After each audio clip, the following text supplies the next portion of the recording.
മുന്നണി മാറ്റ വാർത്തകൾ തള്ളി ജോസ് കെ മാണി. പാർട്ടിയുടെ രാഷ്ട്രീയ നിലപാട് ഇടതുമുന്നണിക്കൊപ്പമെന്ന് പലവട്ടം ആവർത്തിച്ച് വ്യക്തമാക്കിയിട്ടുള്ളതാണ്. വിദേശത്തായതിനാൽ ഇന്നലത്തെ സമരത്തിൽ പങ്കെടുക്കാനാകില്ലെന്ന വിവരം മുന്നണി നേതാക്കളെ അറിയിച്ചിരുന്നു. പാർട്ടിയുടെ രാഷ്ട്രീയ നിലപാട് സംബന്ധിച്ച് നടക്കുന്ന ചർച്ചകൾക്ക് പാർട്ടിയുമായി യാതൊരു ബന്ധവുമില്ല. കേരള കോൺഗ്രസ് ഒറ്റക്കെട്ടായി മുന്നോട്ടു പോകുമെന്നും ജോസ് കെ മാണി ഫേസ്ബുക്ക് പോസ്റ്റിൽ പ്രതികരിച്ചു. സുനിൽ ഐസക് ചേരുന്നുണ്ട്. സുനിൽ ഐസക്, മുന്നണി മാറ്റമെന്ന അഭ്യൂഹം തള്ളിയതാണോ അതോ മറ്റെന്തെങ്കിലും ചർച്ചയുടെ ഭാഗമായി മുൻ നിലപാട് തിരുത്തുന്നതാണോ?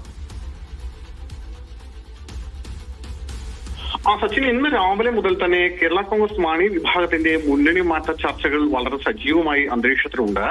മാത്രമല്ല, കേരള കോൺഗ്രസ് മാണി വിഭാഗത്തിന്റെ നിലവിലെ ചെയർമാൻ ജോസ് കെ മാണി കഴിഞ്ഞ കുറച്ച് നാളുകളായി LDFന്റെ പരിപാടികളിൽ നിന്ന് വിട്ടുനിൽക്കുന്നു. LDF യോഗത്തിനെത്തുന്നില്ല. ഇന്നലെ കേന്ദ്ര സർക്കാരിനെതിരെ നടത്തിയ പരിപാടികളിൽ എത്തിയില്ല. മാത്രമല്ല, അതിന് പിന്നാലെയാണ് ജോസ് കെ മാണിയുമായി ചില ചർച്ചകളൊക്കെ നടന്നിട്ടുണ്ട് എന്നുള്ള വാർത്തകളൊക്കെ പുറത്തു വരികയും ചെയ്തത്. നമുക്കറിയാം, ഒരു വിഭാഗം ആളുകൾ അതിനെ എതിർത്ത് രംഗത്തെത്തുന്നു. റോഷി അഗസ്റ്റിനെ പോലുള്ള ആളുകൾ അതിനെതിരായി അഭിപ്രായം പറയുന്നു. അങ്ങനെ മുന്നണി മാറ്റമില്ല എന്ന് റോഷി അഗസ്റ്റിൻ ഉറപ്പിക്കുന്നു.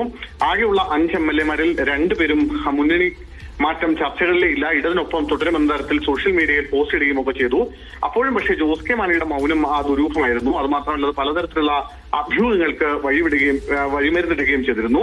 ഇതിന് പിന്നാലെയാണ് ഇപ്പോൾ ജോസ് കെ മാണി ഈ മുന്നണി മാറ്റ വാർത്തകൾ പൂർണ്ണമായും തള്ളിക്കൊണ്ട് ഇപ്പോൾ തന്റെ സോഷ്യൽ മീഡിയ പേജിലൂടെ ഒരു പോസ്റ്റ് അല്പസമയവും ഇട്ടിരിക്കുന്നത്. ആദ്യം ഇട്ട പോസ്റ്റിൽ ചെറിയ തോതിലൂടെ എഡിറ്റ് ചെയ്ത പോസ്റ്റാണ് ഇപ്പോൾ രണ്ടാമത് വന്നിരിക്കുന്നത്. ആദ്യത്തെ പോസ്റ്റിൽ കേരള കോൺഗ്രസിന്റെ രാഷ്ട്രീയ നിലപാട് എന്താണെന്ന് നേരത്തെ തന്നെ വിശദീകരിച്ചിട്ടുണ്ട് എന്നായിരുന്നെങ്കിൽ പിന്നീട് അത് തിരുത്തി രാഷ്ട്രീയ നിലപാട് ഇടതുപക്ഷത്തിനൊപ്പമാണെന്ന് നേരത്തെ തന്നെ വിശദീകരിച്ചിട്ടുണ്ട് എന്നാക്കി മാറ്റിയിട്ടുണ്ട്. മാത്രമല്ല, ഇന്നലെ നടത്തിയ പരിപാടിയിൽ പങ്കെടുക്കാൻ കഴിയാതിരുന്ന വ്യക്തിപരമായ കാരണങ്ങളാണെന്നും ഇക്കാര്യം നേരത്തെ തന്നെ LDF കൺവീനറെ അറിയിക്കുകയും ചെയ്തിരുന്നു. അനുമതി വാങ്ങിയാണ് ദുബായിലെ സന്ദർശനത്തിന് പോയതെന്നും വിശദീകരിച്ചിട്ടുണ്ട്.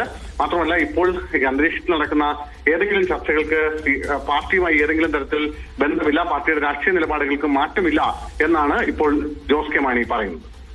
ശരി, സുനിൽ ഐസക്കാണ് വിശദാംശങ്ങൾ.